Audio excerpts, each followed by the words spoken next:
Lead time is one of the most critical settings in any inventory system, but in my experience, a lot of people get this wrong. So let's start off by talking about what is lead time. So lead time is effectively the time it takes from an order being placed until it is available for your customers. Now, that can be made up of different things: the order placement time, the supplier picking and packing it, your delivery time, port handling clearance, inbound receiving, and then eventually it being available to be delivered.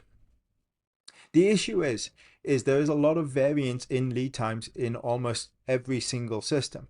So delivery time might be 30 days by sea, but depends on which ship you go in. Sometimes it might be 28, sometimes it might be 45.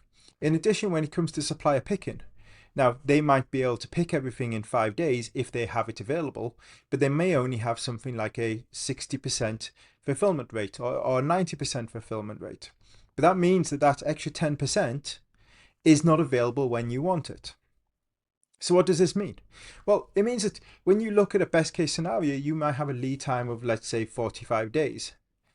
But when you actually start looking at all the different options, you have some cases where this may go up to something like 300 days. And so therefore the question is what lead time should you use? Now, it's okay to say, I want to use 45 days because that's the best case scenario. But if 50% of your orders are not being delivered within best case scenario, that means that 50% of your lines are going to have a service level impact. With this being taken into account, what do we recommend? So at Dunn Harland, we want to use something called a percentile method. So what we do is we say that we look at every single order over a period of time and we say we want 80% of all of those orders to be fulfilled within the lead time. Now, this is different to a standard average time, and it obviously doesn't go as extreme as the taking everything, but 80% is a great way. Now, how do you do that? Simply, you take every single order, you look for where the lead time covers 80% of those orders, and that's your lead time. Now, that can be quite complicated, so we have built a system to help you with this. So this here is what we call the Dunn Harland lead time tool. What it allows you to do is get your CSV data and drag and drop it in here, and it will pass all that data and look at the data in here. So this is all dummy data, but the key information that we need to have is the supplier, the delivery mode, the order creation date, and the last delivery date. As long as you have that 4 information, doesn't matter what other information you send us, that's the 4 bits of information that we care about. Now, just for your information, the information we load here is actually taken directly from the Synchron placed orders. So if you are lucky enough to have the Synchron inventory system, you can download this data and load it directly. If you don't, then all you will need to do is look in your file and link supplier to supplier. It might have a slightly different name, but you can link those two things together.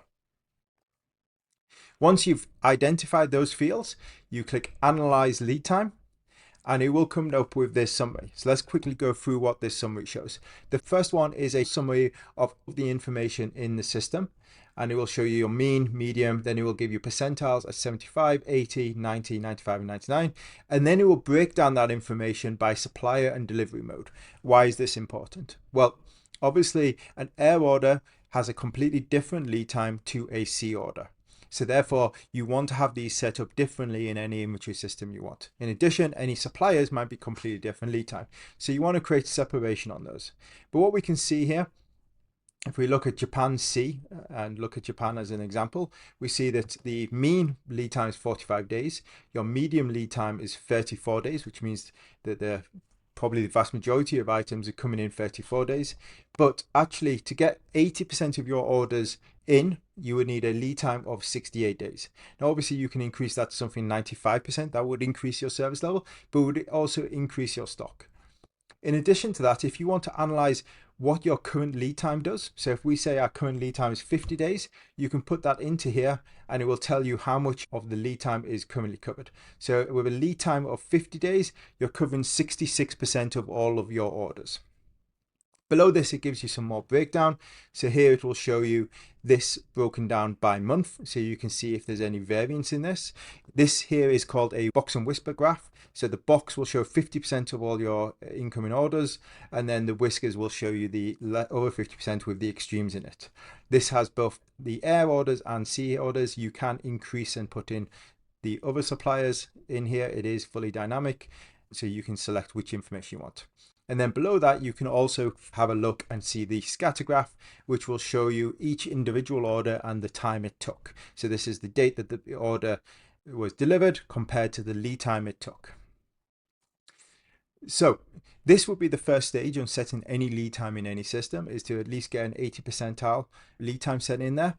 The next stage from there would be to do an identification of grouping, saying why things are different. So you might be able to identify the subgroups, like wiring harnesses or clutches might take longer. That would be in a advanced lead time analysis.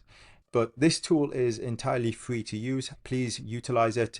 The only information we take from this is your name and email. All the information is actually being processed on your local PC, so nothing gets uploaded to us. So we do not keep your information.